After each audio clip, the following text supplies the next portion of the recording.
Welcome to 30 Minutes of Faith. Our guest this week is Imam Muhammad Azeez from Salam.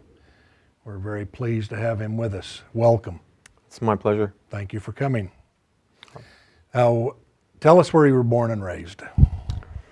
I was born in Alexandria, Egypt, and pretty much grew up there, and lived in Cairo for a few years with my family, and moved out here permanently in June of 2000.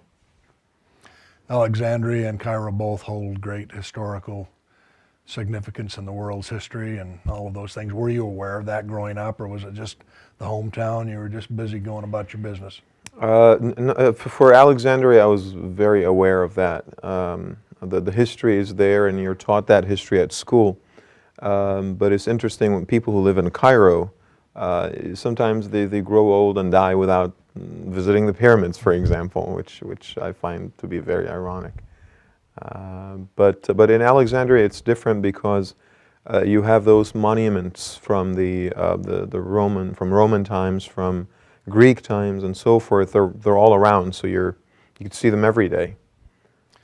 Long years ago, I read, I think in college, and I don't remember where I read it, but that said that the very worst thing that the Romans did was to burn the libraries in Egypt that had thousands of years of things, and they burned them to the ground, and history was lost. And at the time I read that, I thought, that is just not cool, because I love books and libraries and all those other sorts of things. Do you hear histories from parents and grandparents and uncles and aunts, and are those kinds of things passed on? In America, we talk about the cowboys and Indians and the Old West and the stagecoaches and the railroads and those kinds of things. My great-grandfather worked on the railroad. Do you hear those family sorts of histories? Well, my mother was a lot more interested in me getting my math homework done. That was more of a pertinent issue at home than anything else. But see, I think in the grand scheme of things, the Islamic conquest of Egypt, and sort of like the transformation of Egyptian identity over the centuries, made it where Islam became the relevant subject matter, and everything else just became history, the knowledge of which may or may not be as important. The temples are there, the monuments are there, but Islam is what's relevant today. It's what's important today, and that's basically how we approached it. So I've never experienced my mother telling me stories about the pharaohs, for example, which thousands of years of Egyptian history. It's just something you study at school, and so was Roman time and Byzantine time and so forth. So were you a good student and math work out? I was always a straight A student. I would get severe depression if I get a B plus. And were you raised then in a religious home? My parents were of average religiosity. They were not extraordinarily practicing Muslims, but they were kind, they were loving, and they would observe the basic tenets of the religion, but they were not scholars or imams or anything like that. Did you have an influence of grandparents in your life? Yes. On my mother's side, my grandfather, who just passed away 2 years ago at the age of 92, was an imam for about 45 years of his life. I used to spend quite a bit of time actually at their house, and we used to have very lengthy conversations about religion and life and politics and everything. So I'm pretty sure that must have had an impact on me.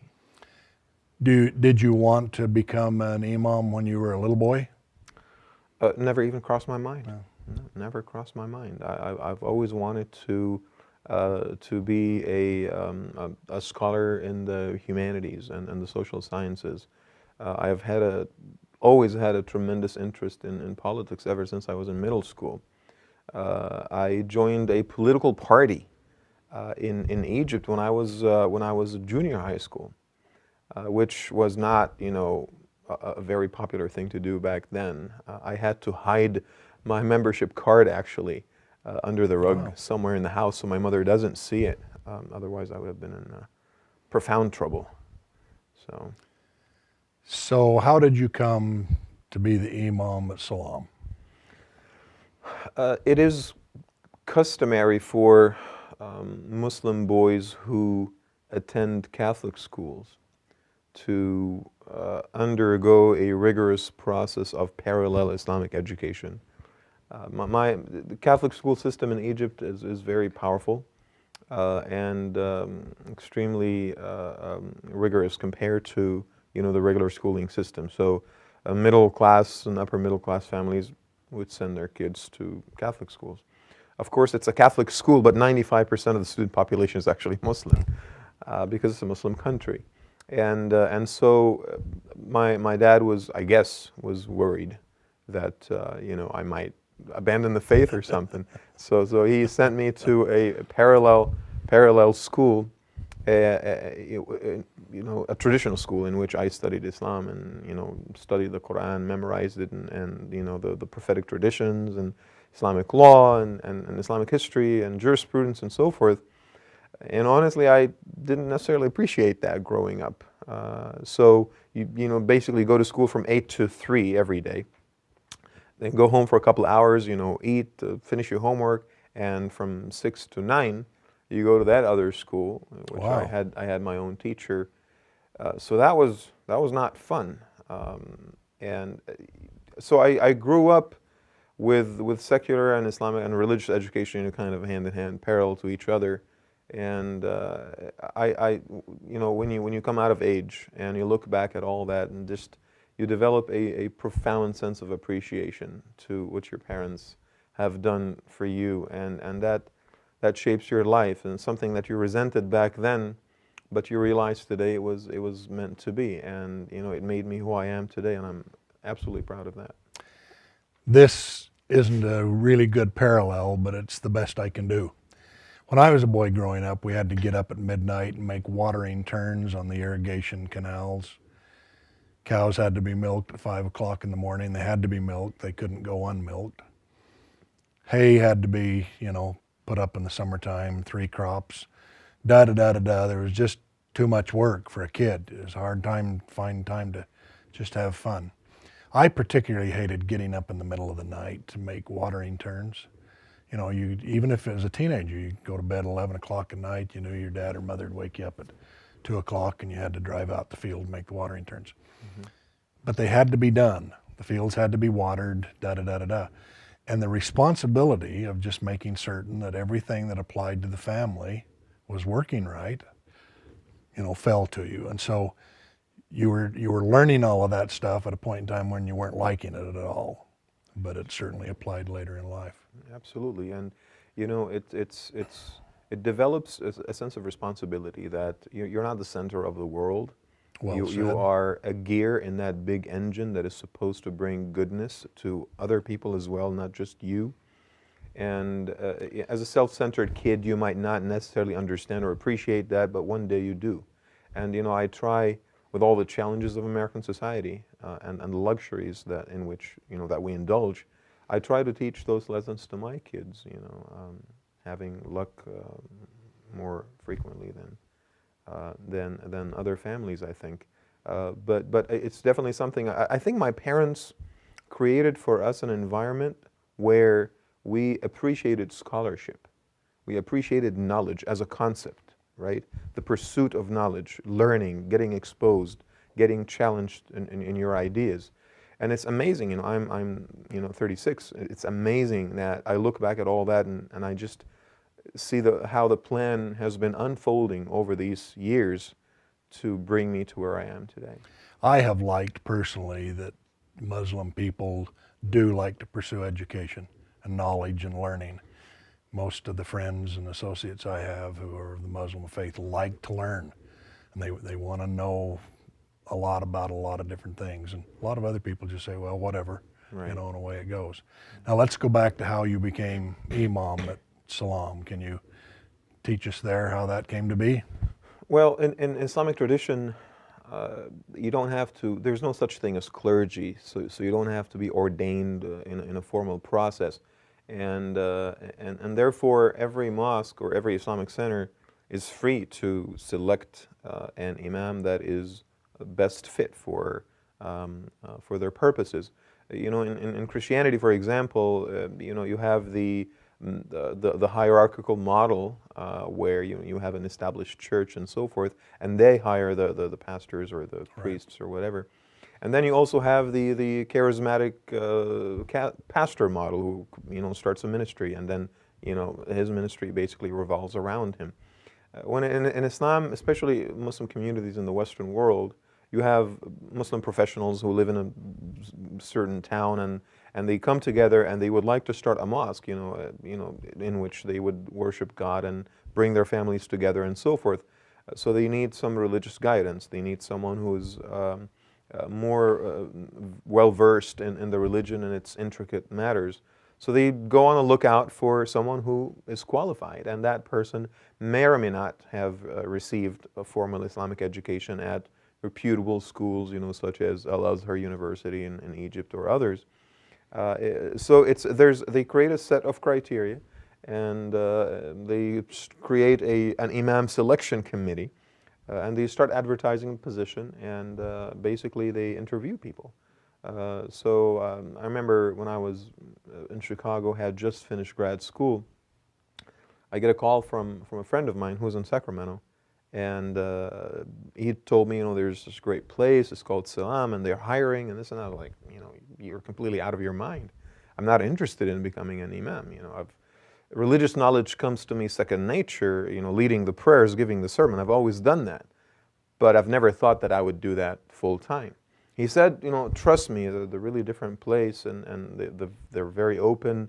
You know, they have very amazing relations with the community, and you're gonna like it.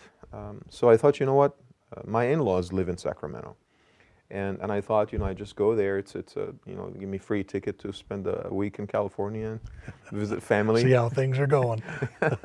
And see how things are going. And so I go there. You know, I think it was more me interviewing them than them interviewing me. And you know, 3 days later, they made me an offer I couldn't refuse. So here we are.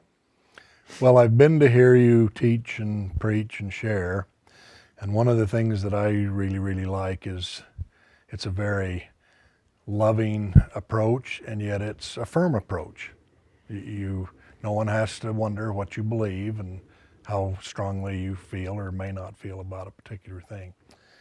Now, Salam's a really terrific place, and it is an active part of the Sacramento community. Will you stay and do this for a good many years? That is a question for God to decide. I have put my faith in God, you know, some years ago, or you know, most of my life, but particularly with this job, it was a big leap of faith on my part. I was preparing to, you know, I was finishing my master's and, you know, planning to go on PhD and pursue an academic career, and then I was presented with this opportunity to serve God and to serve Him through His people, to serve the community, to bring people together, to, you know, bridge gaps and so forth. So I think it was an incredible opportunity that God put my way, and for as long as He continues to do that, I'm gonna stay on it. If He throws something else in my way, if He thinks that my mission here is complete, He's gonna let me know about that. Well, you're doing a good work from where I stand. What do your kids think about Dad's the Imam? Well, varying perspectives there. From my daughter, who thinks I'm just a talking head, to my middle son Adam, who thinks I'm on the computer all the time, because I'm like when my wife asks him, "What does Daddy do?" He says, "Daddy does computers." He's 5, because I'm sending emails and Sure. doing all that, updating my Facebook status, whatever. You rely heavily on technology to communicate with the community. Absolutely. But I think there's a sense of pride, especially with my daughter, because I'm the imam, and she attends, you know, Salam Elementary, which is actually a full-time school. that is also located at Salam. So I go to their classroom every once in a while. I lead them in prayer. So she has the sense of pride that her dad is the imam that everyone goes to with questions and inquiries and so forth. And I make sure that with the kids that I share with them some of the challenges that the community is facing, that families are facing, some of the questions, the inquiries, the counseling situations, without mentioning any names, kind of like in a subtle way to expose them to the kinds of things that I would not want them to do in the future when they become teenagers, and actually get their feedback. What do you think? How should I respond to this? That girl was doing this and that, and this is how her parents felt about it. What do you think is the best approach to it? So I'm trying to kind of get them involved in these things at a young age. Ridwan is only 2 years old, so he's still busy with his iPad. But Adam is at the age where I take him to places when I give lectures and stuff like that. I've met him and seen him. Yeah, I'm pretty sure you Yes. did. Yeah, I even took him to the Bay Area a couple of times. And there was a conference that had about 1,000 people. Most of them were actually students from California universities. And I gave the lecture, and at the end, I recognized him. And I said, I wanted to make sure that you guys know, my son Adam gave me company today. We drove together from Sacramento, and he's been great help in preparing this lecture. So it's just everybody was just all over him, carrying him and kissing him and stuff like that. It was really neat to see. When I was a child, my father was the Mormon bishop in the town, but he was also head of the irrigation company. Mm-hmm. So he controlled the water rights. I mean, it was his vote. There was a board. And sometimes the water was more important than the religion, I think. But I always thought it was cool that, I just thought it was neat. My father would stand up and talk to the group and pray with us and sing with us and greeted everyone, and everyone wanted to greet him, and it was just a fun experience. I didn't ever feel pressure. I just thought it was very, very cool. Your in-laws, your wife, did she grow up here in Sacramento? My wife was born and raised in Canada. Oh. Her family moved out here about 15 years ago, and they have been living in Folsom ever since then. And how did the two of you come to meet? My uncle used to remotely know her dad, so just one of those days they met up in Cairo and talked about things, and one of those things was us. So my uncle came back to me a few days later and he's like, hey, what do you think of so-and-so's daughter? So I said, I don't even know them. So I said, well, they're here, let's go visit them and stuff like that. And this is how most marriages take place in the rest of the world. I think only in America where the idol of love is just so rampant and so overreaching. And people, I think, make bad decisions because of a little bit of illusion that goes into that. In the Middle East, I think people tend to get married mostly on rational grounds, and once they have established that person is the right person for them, they give themselves the time to like them, and then they get married. Liking is well said, because as you know, after all of that other, you've got to like as well as love. But when you first saw her and first met her, did you say, this is a lovely woman? It was actually intriguing for me because I did not, the first time I saw her, well, I was 23, she was 18. So we were very young, but the first thought that crossed my mind was, she's very skinny. Well, she still is after bearing 3 children. Lucky her. Yeah, I always tease her about that. But I was intrigued also by her sense of modesty. Girl growing up in the West, the sense of the self-respect, the way she carried herself, the way she asked questions, was really an intriguing mix between very cherished Western open-mindedness, and at the same time mixed with a really beautiful sense of Eastern modesty and self-respect. I loved that. That was exactly what I was looking for in my partner, and I think I was absolutely blessed. Interesting you say that to me, that I get to hear that. I saw my wife the first time in 8th grade. And of course she looked really cute. She was going down the hallway and I thought she was really, really cute. But I soon got involved in some classes and things, and the guys would say in the locker room or type class or whatever, don't waste your time on her. You can't hold her hand. You can't kiss her. You can't any of those things. Well, looking back now, I think to myself, that's not what 8th graders should be doing. And so we went along a good long time. We liked other boys, other girls and things, but we kept coming back to each other, and we were well on our way out of high school before that even became a factor. And the boys kept saying, why do you can't even go to the movie and hold her hand? She won't hold her hand. And I was, as if that's an important criteria. Exactly. Right. But I was really attracted to that modesty. She dressed modest. She acted modest. She was polite. She was courteous. She was bright. And that's really cool to hear about your wife.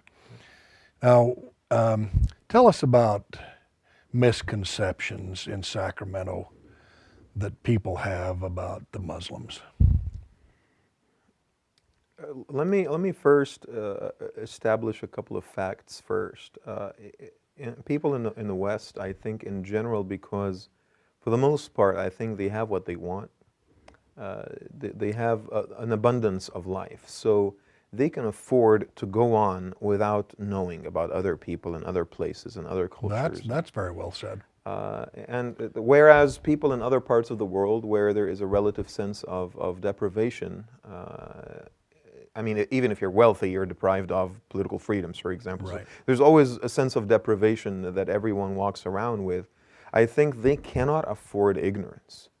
And by default, people that are born and raised in other societies, they have a natural tendency to question things and to ask multiple questions and not to trust government and not to trust the media and to always try to find out on their own information about others and so forth. So I grew up in that environment, right? I grew up in an environment where the media was literally owned by the government. And so what they tell you is most likely a lie, right? This is how we were taught. I grew up in an environment where political organization was not allowed.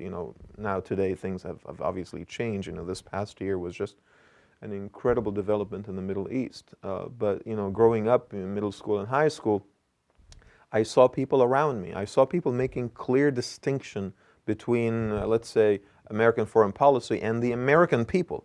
So, I remember when I was in college, and then we would, remember when I think it was the Clinton administration, and they were, Albright was going around the world, Right. kind of rallying support for bombing Iraq and Sudan. And I remember us organizing rallies and demonstrations at the university, opposing, this what we perceive to be American aggression. I mean, here I am today, an American myself, kind of been able to see the picture from the other, from the other side of the aisle. But we would do this like in the morning. We would be demonstrating, and then in the evening we would be sitting at coffee shops with American tourists, talking to them about what we did in the morning, right? And did they even care? They were very interested, and they would ask questions, and we agree with you. That's right. Why is our government doing this and doing that? So, of course, I didn't think much of it back then, but today I look back at that, and I find that there is a sense of awareness that people who might be a lot poorer than us and have less opportunities than us here in America, but they are a lot more aware and conscious of the world, and they are able to make those distinctions. Not all Americans are like the American government, or not every American is Bush, and not every Christian is like that, not every Jew is like that. I think people were able to make that. We cannot up until this day, I think there are so many people in this country who cannot make those distinctions because they look at the world black and white. I had a post on my Facebook a couple of days ago, and most of my Facebook posts are public. And I took a photo of one of my favorite trees in the whole world in my front yard, and it was basically blossoming with beautiful white roses. And so I posted it and I said, my tree just surprised me with these beautiful colors. I can't wait for the maroon and the green and so forth. And this random guy, I think from Florida or something, right? A random guy. Sorry. I don't know how he got on my Facebook, and he's like, "Oh, tree, that's a female." And without, is not accompanied by a male, shouldn't it be killed or murdered or something like that? It's like, what are you talking about? The audacity in those people. Just, a random guy who probably never met a Muslim in his life and find that to be, this crude joke to be somehow interesting. So I just tried to, control my anger, and I responded in a cordial manner. But that is, again, most Americans are not like that.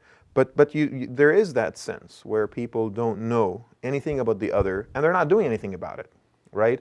It is much more comfortable and easier to stay within the confinements of your comfort zone than be challenged and to be shown a different or alternate worldview that'll, forgive me for saying, will make you look like an idiot. And I think people are just comfortable with that, unfortunately. So bias against Muslims in America is not dissimilar to bias against Mormons or Jews or blacks or Catholics, 70, 80, 100 years ago. Or the Japanese in World War II. And so now it's just our turn. This is unfortunately one of the ills of American society, and one that needs to be challenged and one that needs to be dealt with.